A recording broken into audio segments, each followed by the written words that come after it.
alitoa ahadi katika Mwanzo 3:15 kwamba nitafanya uadui kati yako na uzao wa mwanamke, na kati ya uzao wake na uzao wako, huo utaponda kichwa na wewe utamponda kisigino. Ilikuwa ni ahadi ya kuzaliwa kwa Masihi. Lakini sio hivyo tu, Isaya pia alitabiri kwamba kwa ajili yetu mtoto amedhaliwa, tumepewa mtoto mwanamume ambaye uwezo wa kifalme uko begani mwake. Ataitwa Mungu mwenye nguvu, mshauri wa ajabu. Alikuwa akizungumzia habari za Yesu. Sio Isaya tu, Mika pia alitabiri mahali ambapo Yesu angezaliwa, huyo mwana aliyeahidiwa. Anasema ewe Bethlehem Efrata, huu mdogo kamwe katika elfu za Yuda, kwa maana kutoka kwako atanitokea Masihi, atakaye kuwa mfalme juu ya taifa langu Israeli, atakaye waongoza mataifa yote kwa fimbo ya chuma. Mbona iko wazi, inaeleweka ni nani ambaye alikuwa akitabiriwa habari zake. Ni Yesu ambaye alizaliwa. Biblia iko wazi pia katika Mathayo namna Yesu alivyozaliwa. Mwanzo Isaya alisema ataitwa Mungu mwenye nguvu, mshauri wa ajabu. Lakini Mika pia anasema mahali atakakozaliwa. Lakini hata Danieli pia katika kitabu cha Danieli 9:24 hadi 27 anaeleza habari za unabii wa majuma 70, akieleza namna ambavyo itakavyokuwa mpaka Yesu anakuja kuzaliwa, mpaka anakuja kufa, namna itakavyokuwa ameeleza pale. Danieli ameeleza vizuri. Changamoto ni kwamba watu tunaibuka, mtu anakula, unashiba, unaanza kufundisha watu vitu ambavyo havieleweki. Patana nami. Kuna mambo mengi ambayo natamani unielewe, natamani tujifunze. Ni muhimu kuyaelewa, kwa sababu bila kuyaelewa, Yesu alisema jihadharini, maana manabii wa uongo wengi watatokea duniani, tena wamekwisha kwako. Yohana katika kitabu chake cha Yohana wa kwanza sura ya 4 akasema msiamini kila roho, bali zijaribuni kwanza kwamba zimetokana na Mungu au la, maana manabii wa uongo wengi wametokea duniani. Na akasema mtawatambua kwa hili, kila roho inayokiri kuwa Yesu amekuja katika mwili ndiyo roho ya Mungu, na roho isiyokiri hivyo ndiyo roho ya mpinga Kristo. Kwa hiyo kusema kwamba Yesu sio Mungu katika wasifu ni upinga Kristo. Halafu eti wanaosema hivyo sasa ndo wanajidai kwamba kanisa la Waadventista wa Sabato ndilo kanisa la mpinga Kristo. Wewe, Biblia inasemaje? Biblia inasema hivi, kila roho isiyokiri kuwa Yesu amekuja katika mwili ndiye roho ya mpinga Kristo. Kukiri kuwa Yesu alikuja katika mwili sio kukubali kwamba Yesu aliishi duniani. Ni kukubali kwamba Yesu alikuwa Mungu kama Biblia inavyosema, lakini akaacha uungu wake wote, akaacha utukufu na enzi, akaacha mbingu yote na majeshi ya malaika, akaacha heshima kutoka kwa viumbe ambao hawakuanguka dhambini kamwe, akashuka, akavaa udhaifu wa kibinadamu, akafanyika mdogo punde kuliko malaika, akajinyenyekesha hata mauti ya msalaba, kisha akafa ili mwanadamu aweze kuokolewa. Ndiyo maana halisi ya kukubali kwamba Yesu amekuja katika mwili.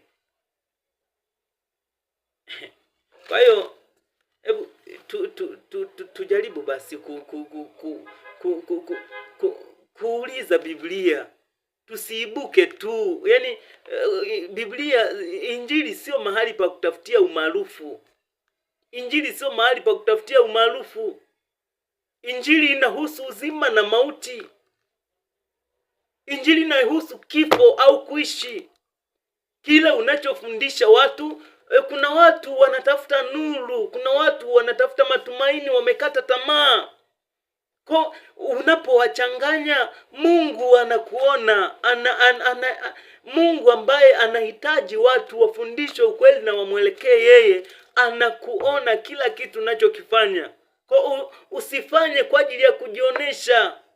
Usifanye kwa ajili ya kutafuta kuonekana kwamba unapinga labda unapinga kanisa fulani, lakini fanya kulingana na kila ambacho Biblia inaeleza. Maana nilipokutana yule mwinjilisti mimi nilikuwa tu na mzumu. Yaani anatumia udanganyifu wa kila namna, udanganyifu wa kimtandao. Ukuta kabisa picha ameweka pale, alafu akapiga picha akaiweka kwa juu yake, ina nembo ya kanisa la Adventista, alafu ana ujumbe wake chini ameuambatanisha pale. Siku moja tukambananisha, vipi, mbona hii picha ni kama imewekwa tu, alafu hizi ni documents mbili zinazotofautiana? Hakuwa na la kutujibu. Nikamwambia brother, kama unafanya hivi kwa ajili ya kujipatia kipato, ni bora tu kaachana navyo. Maana ni kweli utapata kipato, watakuajiri, hao waliokuajiri watakulipa, lakini unachokifanya unashindana na Mungu ambaye yeye hajawahi kushindwa. Kwa hiyo tuwe makini kila kitu tunachokipeleka mbele za watu. Kila kitu tunachokipeleka mbele za watu tuwe makini. Fungu la pili, wingi wa Mungu. Fungu la pili, Isaya 6 fungu la 8. Isaya 6 fungu la 8. Isaya aliandika Isaya alioneshwa maono. Alioneshwa maono.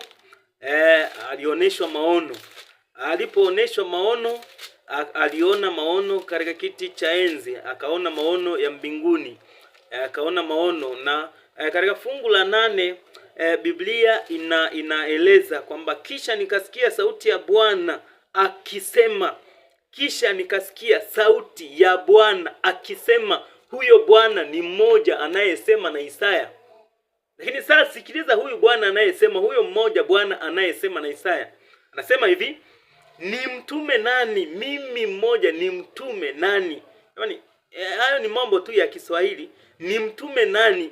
Naye ni nani atakaye kwenda kwa ajili yetu? Yaani hasemi tena atakayeenda kwa ajili yangu, lakini ni nani atakaye kwenda kwa ajili yetu. Ni sawa tu na katika Mwanzo 1:26 kwamba na Bwana akasema na tumfanye mtu kwa mfano wetu. Huyo mmoja akasema na tumfanye. Yaani mmoja, lakini katika wingi. Ndio maana sisi husema the are three ni one, na hiyo iko wazi kibiblia. Tutakapoifikia utaweza kuona Mungu ni mmoja, lakini they are three in one, na hao watatu wote wanajitegemea. Biblia iko wazi. Tutakapofika, endelea kuambatana nami, tutajifunza mambo mengi. Natamani tuelewane. Ni vizuri na ni muhimu kumuelewa Mungu, kwa sababu katika ulimwengu wa leo issue sio kufanya ibada, issue ni nani unayemwabudu. Shetani aliacha kutumia nguvu kwa ajili ya kuwatesa watu na kuwaforce waweze kumwabudu, ijapokuwa huwa anatumia pia inapobidi. Lakini katika ulimwengu huu wa maendeleo ya sayansi na teknolojia, anatumia diplomasia, mapatano, anadilute ukweli. Watu wa kemia mtanielewa, anadilute ukweli, anachanganya kidogo uongo katika ukweli mwingi, ili kwamba kwa sababu anajua kabisa kwamba siku zote mtu anayetaka kukua kwa sumu hakuwekei sumu kama sumu, lakini anakuwekea sumu kidogo kwenye chakula kingi, kiasi kwamba ni vigumu sana kuelewa kwamba humu kwenye hichi chakula kuna sumu, lakini ni sumu hiyo kidogo inaweza ikakuua, ikachukua maisha yako. Shetani analielewa hilo vizuri. Ndiyo maana hakatai Biblia, anabeba Biblia vizuri kabisa, akitumia mawakala wake, kwa sababu yeye ni roho. Anabeba Biblia vizuri, anamappreciate Yesu lakini kwa unafiki, lakini lengo ni kwamba anadilute ukweli wa neno la Biblia. Ni mtume nani, naye ni nani atakaye kwenda kwa ajili yetu? Fungu lingine, uwingi wa Mungu. Fungu lingine, Fungu lingine ni Mathayo 3 fungu la 13 hadi la 17. Wakati Yesu anabatizwa, anashuka Jordan kwa ajili ya kubatizwa, tayari kwa ajili ya kuanza kazi ile iliyomleta duniani. Anashuka Jordan ili abatizwe. Mathayo 3 fungu la 13 hadi la 17. Anapofika pale, Yohana anajaribu kukataa kumbatiza kwa sababu yeye anajua kabisa kwamba huyu ni mkuu kuliko mimi. Yeye ndo anapaswa nibatize. Lakini Yesu anamwambia kubali sasa ili tuitimize haki yote. Lakini Yesu anapobatizwa, hapo sasa ndo napenda. Anapobatizwa, anapopanda kutoka majini, advertise kwanza, Roho Mtakatifu anashuka juu ya bega lake kama hua. Lakini Roho Mtakatifu anaposhuka pale, sasa hapa wako wawili. Yuko Mungu mwana ambaye amechukua umbo la mwanadamu, amechukua udhaifu wa kibinadamu, na sasa amekuja kubatizwa ili aweze kuifanya kazi ya kumkomboa mwanadamu iliyomleta, kwa sababu mwanadamu ndiye anayehitajika afe, lakini mwanadamu kufa, kifo chake hakiwezi kulipa gharama ya dhambi. Hakiwezi kulipa gharama ya dhambi. Hivyo Mungu ambaye hana hali ya kufa amevaa binadamu ili afe kwa ajili ya mwanadamu. Yuko Jordan anabatizwa. Anapobatizwa, Roho Mtakatifu anashuka juu yake kama hua. Lakini anaposhuka juu yake kama hua, sasa hiyo ndiyo ambayo inatupa suggestion ya kwamba Roho Mtakatifu ni zaidi tu ya nguvu. Roho Mtakatifu ni nafsi inayojitegemea. Tutasoma pia katika fungu lingine linalofuata. Ni nafsi inayojitegemea. Ndio maana hata waandishi wa Biblia wanaandika, Yesu mwenyewe alipozungumza habari zake akasema, naye atakuja msaidizi nitawaleteni, atakaye wafundisha. Nafsi inayojitegemea. Sawa. Amepanda, Roho Mtakatifu ameshuka hapa, lakini fungu la 17, sauti inasikika kutoka mbinguni. Sauti inasikika kutoka mbinguni. Anasema, huyu ndiye mwanangu mpendwa niliyependezwa naye. Ni ushahidi wa Mungu Baba ambao anautoa kumthibitisha mwanaye kwamba yeye ndiye mwanaye mpendwa aliyependezwa naye. Kwa hiyo ni kwamba wote watatu wanadhihirika pale, na wote wanashirikiana, wanafanya kazi as one team kwa ajili ya kukamilisha ukombozi wa mwanadamu. They are 3 in 1. Sasa fungu la lingine, wingi wa Mungu. Fungu lingine ni Mathayo sura 28 fungu la 19.